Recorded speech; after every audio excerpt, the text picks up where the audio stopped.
Hello again, Charles Colossy, back, Science of Self-Defense. This is the last of the talking sessions before we get busy on things, but it's information that I absolutely need to convey to you because you're not standing in front of me and I can't look at your eyes and see if what I said made sense.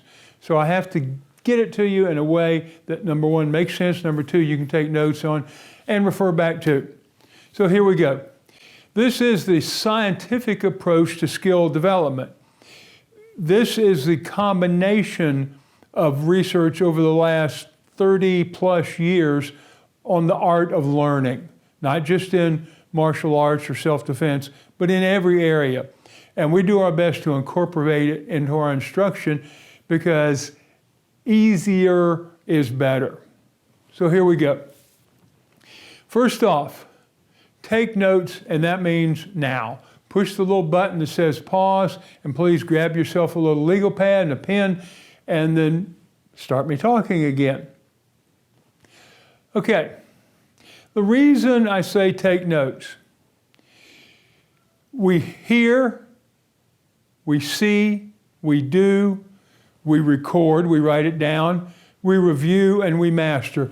That's the trail to success. And writing it down, and sometimes writing it down by hand in your first notes and then turning it into a computer is really an extra benefit as far as how well you integrate the material that's being presented. There's a little rule out there that's been around for quite a while. It's called the 300 to 3,000 rule.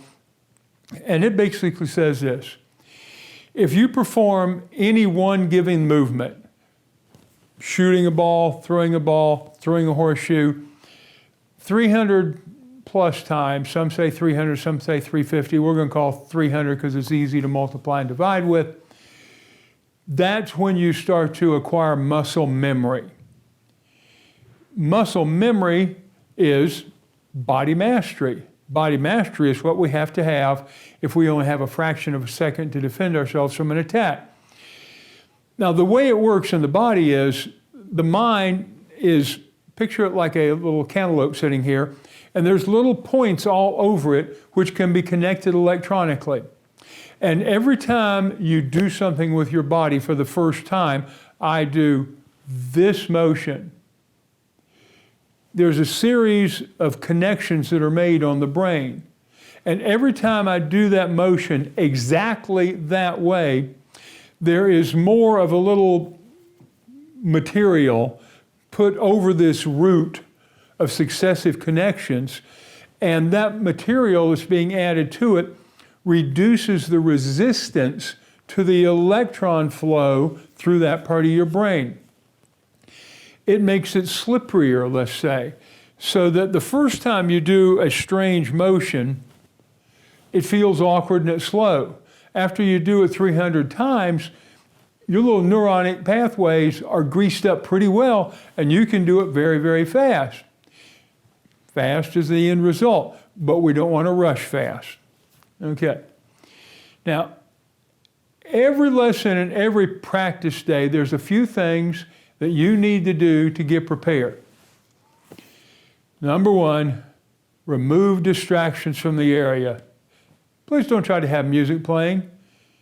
Harvard University has already proven that only a fraction of a percentage of people that are alive are actually able to multitask.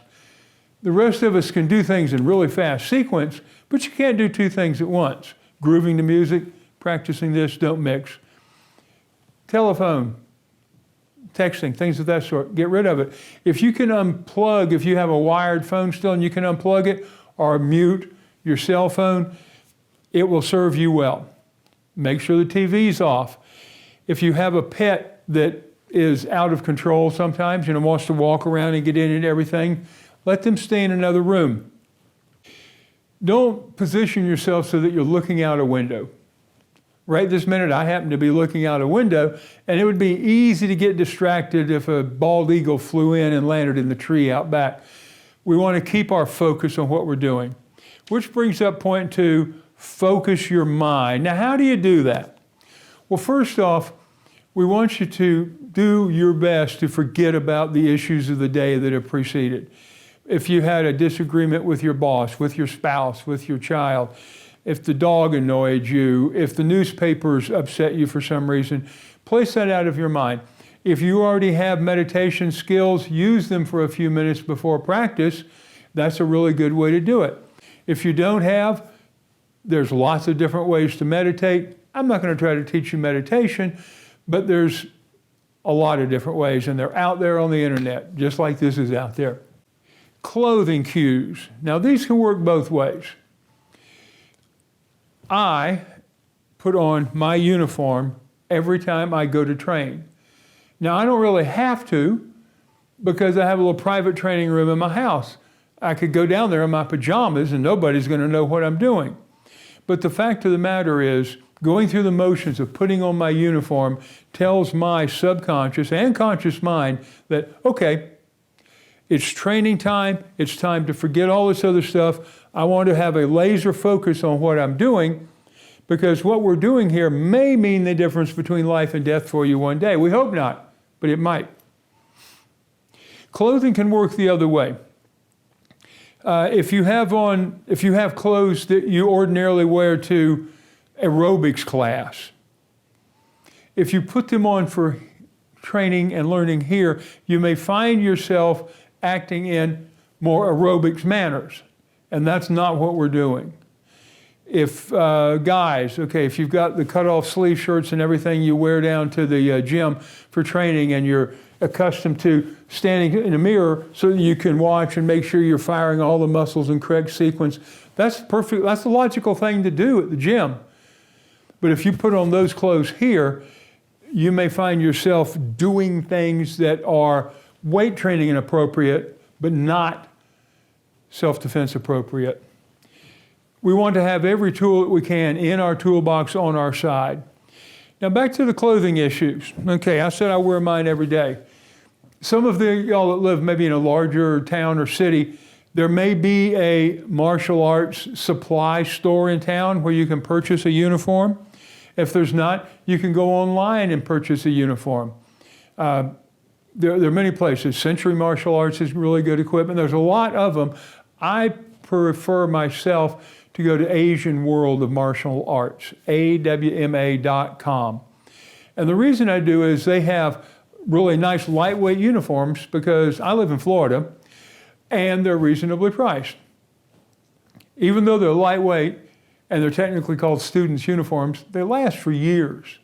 I've got some that are 7 or 8 years old. And they only cost somewhere in the $20 to $25 range, depending on your side. So hop online to AWMA.com, look for student grade uniforms. That will be a 5 or 6 ounce fabric. Okay? I prefer an elastic waistband around the pants myself. Some others will have a drawstring. It's all personal preference. And as far as color goes, doesn't matter here. Some schools require solid white. Some require solid black. Some will let you maybe mix a little black and white.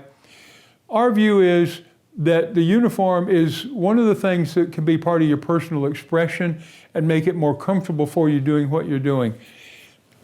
Black and red today, and I guess yesterday was the color of the day. I may show up in solid black, solid red, solid white, or any combination. They also have blue uniforms, I believe, at Asian World. And if my memory serves me correctly, they have a pink out there. And it's fine.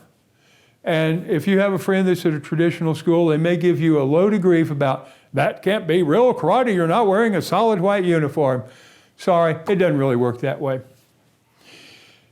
Next, we have to prepare our body for the training.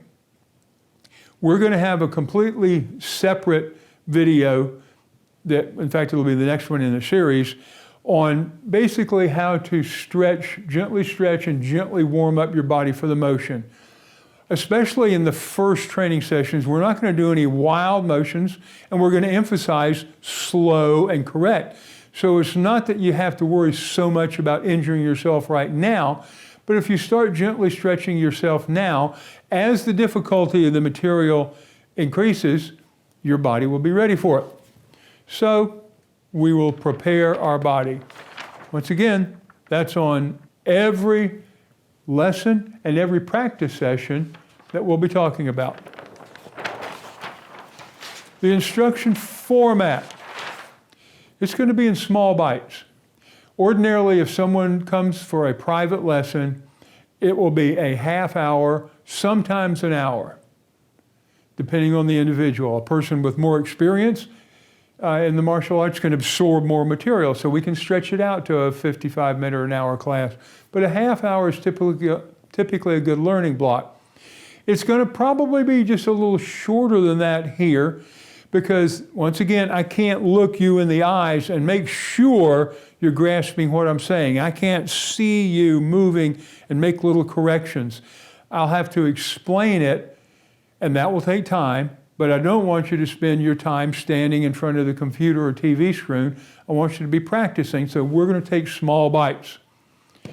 Now, the reason we take small bites is we have to build an alphabet of motion. When you first started learning to speak and write, you had to learn the alphabet. You didn't start off learning long multi-syllable words. You learned words like A, and you learned words like I, and then it went to be. I can be, I am, things of that sort. It slowly grew so that you could come up with words that were quite lengthy, but they still made sense to you by the time you were in the second or third grade. But you had to start off with that alphabet of motion, and it was foundation skills. Each letter of the alphabet was a foundation skill. From that you built words. From that you built sentences. From sentences you built paragraphs. From paragraphs you could write a book. But it all starts with those one single syllable word skills, and in karate, the single syllable skills are called kihon, basic foundation skill. You can translate it a lot of different ways, but kihon is nice and short. We will teach you a kihon, a stance, how to make a fist, how to execute a block, things of that sort. And you will take and learn one or two or three kihons. In the very first lesson, it'll technically be about 6, but that's because some of them are actually part of your daily life and not a true karate basic. But typically there will be 3 or 4, and you'll be able to build those. Each week we'll add more. And then you'll build them into combinations of 2 kihons, a block and a counter strike perhaps. And then 3 kihons, 1 block, 2 block and a counter strike, or 1 block and 2 counter strikes. But they have to come one at a time, or you're going to, many of you will be able to do it. I could teach you 5 or 6 at one time and boom, you're up here. But since you didn't get that foundational skill developed, that's as high as you're going to get. And we repeatedly see this in karate schools. The good athletes, wham, they get to here. They don't bother to practice. They overlooked all the practicing that we suggested they do, and they never get any better. And the guy that they used to think of as a nerd in chemistry class passes them. Happens a lot. Don't let it happen to you. After combinations, we build into tactical responses. Our rule of thumb is don't get hit. Corollary, don't get grabbed. But what happens if you do get grabbed? You need a tactical response to it, and you'll learn those. And then they can go into strategic level skill builders. Strategy is the higher level than tactic, not as far as difficulty, but as far as sophistication goes. If you're familiar with some of the karate, you've seen people doing lengthy floor exercises of block strikes, kicks, everything like that. Those are the strategic level, kata they're called, or forms. They are valuable. They are of minimum value in self-defense context, and that's what we're dealing with here, but we will deal with some of them. Okay, which brings us to page 3. A little walkthrough of what a lesson might look like, and we'll use your first lesson that'll be coming up as an example. First off, I'll show you a new skill. In the first lesson, it's going to be what we call a natural stance. It's basically just the good posture that I want you to develop for daily use. Because when good posture becomes a part of your normal practice, all of your karate skills get better. To do that, we want you to watch, listen, and imitate. Make notes and practice the new skill that you've just learned 30 times. Then we'll go on to the next new skill. Now you'll be stopping the recording to practice this new skill 30 times. We don't want to turn this into a drawn-out aerobics class. So once you know what to practice it and how to practice it, you go and position yourself in front of a mirror in the bathroom. And if you have a dressing length mirror, that's great too. In fact, it's really good if you have one of those available. If you don't have one, lots of Walmart places like that sell the kind that you just hang over the back of a door. Swing the door open, you've got a mirror to watch. It is a great tool. Okay. So you've got your new skill, you've practiced it. Then you'll learn new skill 2, the same sequence. Watch, listen, imitate, make your notes, practice it 30 times, then skill 3, skill 4, whatever. And then at the end of this day, I will want you to do what we call a lesson practice set. And that is each new skill done 30 times correctly off of each side. That is, if I taught you how to punch with the right hand, I want you to punch with the left hand also. And it's not quite as simple as it seems, but that is how you get better, the practice sets. You will have a practice set that represents lesson 1. You'll have a different practice set that represents lesson 2. And now we'll turn this page and I'll show you how that is put to good work. Okay, you've had lesson 1. That was yesterday. Today, assuming your schedule has gap in it for practice, we'll call it practice day 1, the day after your lesson. What do? You review your notes. Then you do practice set number 1. Right? That guy 30 times. So that could be 3 or 4 different skills 30 times off of each side. On practice day 2, you do the same thing.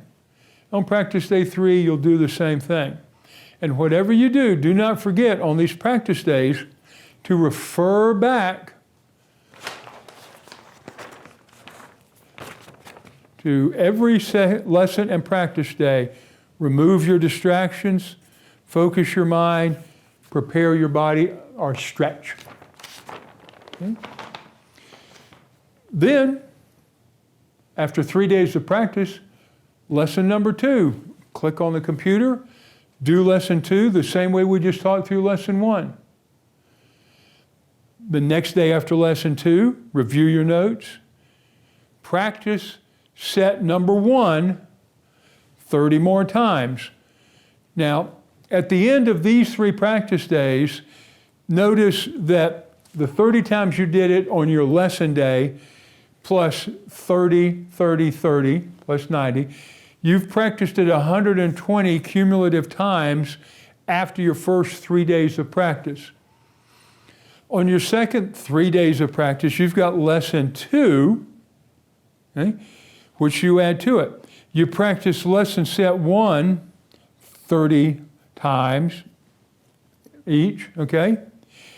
And that brings you up to a total cumulative total of 210 repetitions for practice set 1. And after these 3 practice days, you have accumulated 120 repetitions of practice set 2. You take lesson number 3. You've got 3 practice days that follow that. You review your notes. You do practice set 1 again on each day 3 times. And bingo, there goes your magic 300 number that we talked about earlier, the number you need to achieve muscle memory. So by the end of 9 practice days and 3 lessons days, you're going to have achieved muscle memory in the materials from lesson number 1, practice set number 1, right there. And you're going to be getting close to it in practice set number 2 because in the practice days after lesson 3, you've practiced it a cumulative number of 210 times. And you practice the newest material Practice set 3 from lesson 3. Do it 30 times. That looks more like a 20, but it's a 30. And you've got 120. Then you take lesson 4. Okay? Practice days 1, 2, and 3. Review the notes. Practice set, notice here we start with practice set number 2 because you've already hit your 300 repetition threshold for cumulatives on practice set 1. So you do practice set 2, 3, 4, you get the drift. And then after the next lesson, practice set 2 will be dropping off of your practice radar. Now those skills don't just get shoved in a refrigerator, they will be showing up in combinations. And that is what makes you a master. I hope this was fairly clear to you today. I went through as many different ways as I could think of to convey this information to you without being able to see your eyeballs. This is what I came up with. I hope it works for you. I look forward to see you in the next session, which will be preparing your body, the stretches, getting ready for your next training session. Allocate enough time if you want to, because you can do lesson 1 immediately after we do the preparing to train warm-up and stretching exercises. I hope you enjoyed it, and I look forward to seeing you then.